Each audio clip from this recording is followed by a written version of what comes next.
Assalamualaikum warahmatullahi wabarakatuh. Salam sejahtera, selamat pagi Sobat Pelatihan. Bagaimana kabar Anda? Semoga kita semua tetap selalu dalam keadaan sehat walafiat, tanpa ada satu halangan apapun. Sobat Pelatihan, pada kesempatan ini saya ingin mengajak Sobat Pelatihan untuk memahami secara detail tentang kode etik sumber daya manusia Kementerian Agama.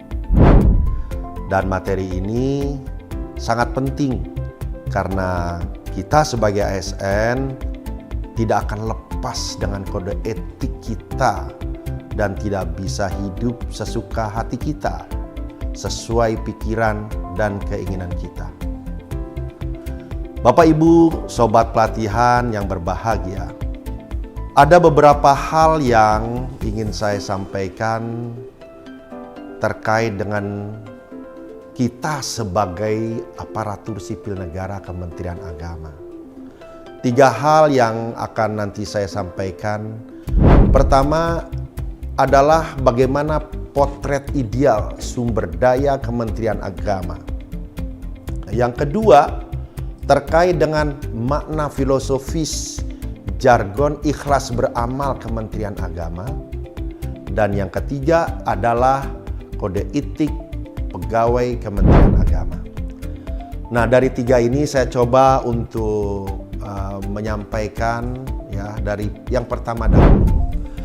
Pertama dari sisi potret ideal sumber daya Kementerian Agama.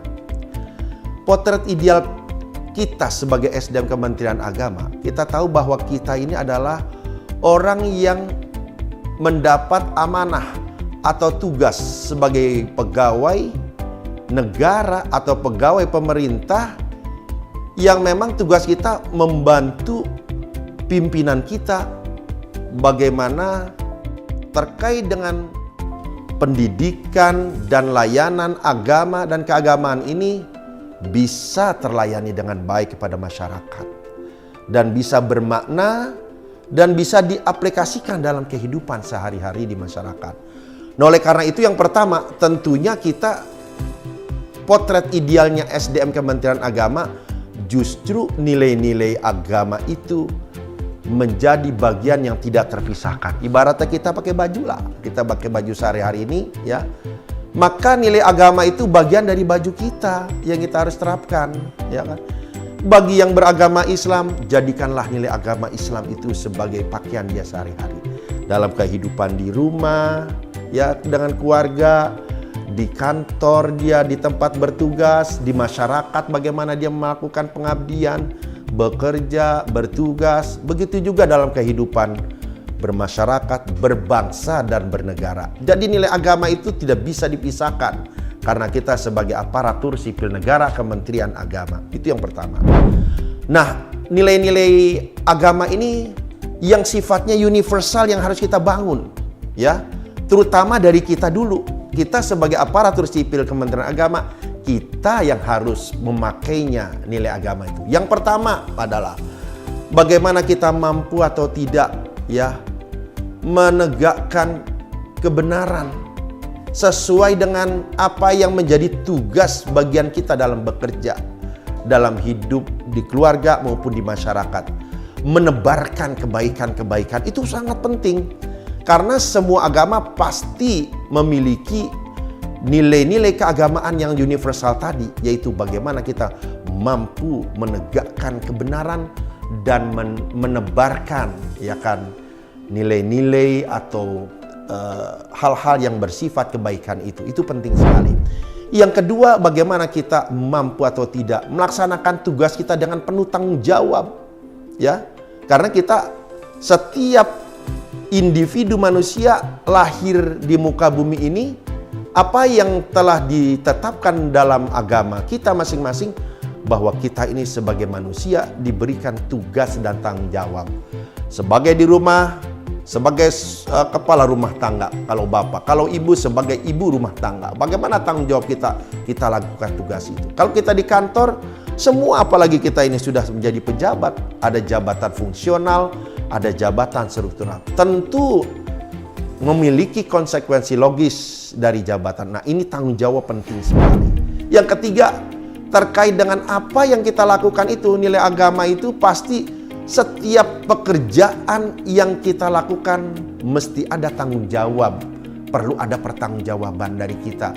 Kalau kita bekerja dengan apa adanya, semampu kita tanpa ada usaha untuk memperbaiki, berarti kan kita bekerja tidak maksimal, gitu kan ya. Nah, itulah pentingnya bahwa kita setiap pekerjaan ada tanggung jawab, berarti pekerjaan itu perlu dilakukan secara full commitment, ya, penuh kedisiplinan, ya, mengikuti aturan, ya, yang telah ditetapkan oleh negara atau aturan yang ditetapkan oleh pemerintah. Nah, itu bagian dari bagaimana merealisasikan kegiatan itu dengan baik. Artinya setiap pekerjaan ada pertanggungjawaban. Kita saja bekerja pasti akan ditanya oleh pimpinan. Kemudian juga setiap akhir kita dari pekerjaan, kita akan diperiksa oleh yang melakukan pengawasan, oleh kawan-kawan yang melakukan pengawasan. Apakah itu Inspektur Jenderal, apakah itu BPK dan seterusnya. Ini adalah bagian dari publik akuntabilitas publik kita, baik kepada internal kita dalam kementerian maupun kita kepada masyarakat luas. Nah, itu bagian dari bagaimana merealisasikan dari tanggung jawab. Artinya bahwa bekerja itu harus bersifat atau berbasis pada hasil. Yang terakhir, yang keempat, senantiasa kita sebagai umat beragama bekerja secara cerdas, melakukan segala aktivitas kegiatan itu tidak hanya berdasarkan kepintaran kita, tapi ada faktor yang lebih dari itu, faktor hati nurani, ya. Bekerja dengan penuh bijak. Kalau bijak itu kan tidak hanya orang itu pintar, tapi dia cerdas. Ada cerdas secara intelektual, ada kecerdasan juga yang bersifatnya spiritual. Maka ini bekerja dengan cerdas secara intelektual, ada kedua kita bekerja cerdas secara spiritual. Yang kedua kaitannya dengan makna filosofis jargon ikhlas beramal Kementerian Agama. Ini penting sekali bahwa ikhlas beramal apapun yang kita kerjakan, betapapun kita bekerja dengan penuh semangat, ya, penuh dedikasi, ya kan, bekerja keras, menghabiskan waktu, ditambah lagi mungkin apa yang kita dapatkan tidak seimbang. Nah, disinilah kita memiliki jargon filosofis yang sangat tinggi, yaitu ikhlas beramal. Apapun yang kita lakukan, yang kita kerjakan, tetap kita sandarkan kepada nilai keikhlasan terhadap apapun yang kita kerjakan. Apalagi kita orang Kementerian Agama. Saya berharap tidak hanya sebagai jargon yang diucapkan begitu saja, terapkan nilai keikhlasan itu dalam pekerjaan kita sehari. Apapun bentuk pekerjaan yang kita lakukan, ya. Otomatis kalau kita kerja berikhlas, yang lain akan ikut urusan yang lain itu, ya kan? Nah, yang terakhir menyangkut kode etik pegawai Kementerian Agama. Ini sangat penting, ya. Kita bagaimanapun sebagai aparatur sipil negara, Kementerian Agama berarti di pundak kita itu mengawal nilai-nilai agama.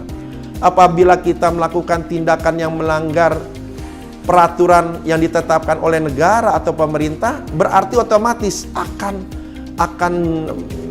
melanggar juga dalam nilai-nilai agama. Ambil contoh umpamanya, apakah tindakan yang bersikap berbau tindakan intoleran, ya, apakah tindakan yang bau tindakan koruptif, apakah tindakan yang berbau pada moralitas. Kalau itu kita tersandung pada persoalan itu, orang tidak melihat kita nih sebagai pribadi siapa, tapi karena kita mengemban Kementerian Agama, automatically, ya kan, itu akan membawa nama Kementerian Agama. Jelek tidaknya Kementerian Agama sangat tergantung kepada kepribadian kita. Oleh karena itu saya katakan kode etik pegawai Kementerian Agama dimanapun kita berada, baik di kantor, di rumah, di masyarakat, apalagi dalam kehidupan bermasyarakat, berbangsa dan bernegara, tetap ini menjadi benteng kita yang harus jadi bagian dari kehidupan kita sehari-hari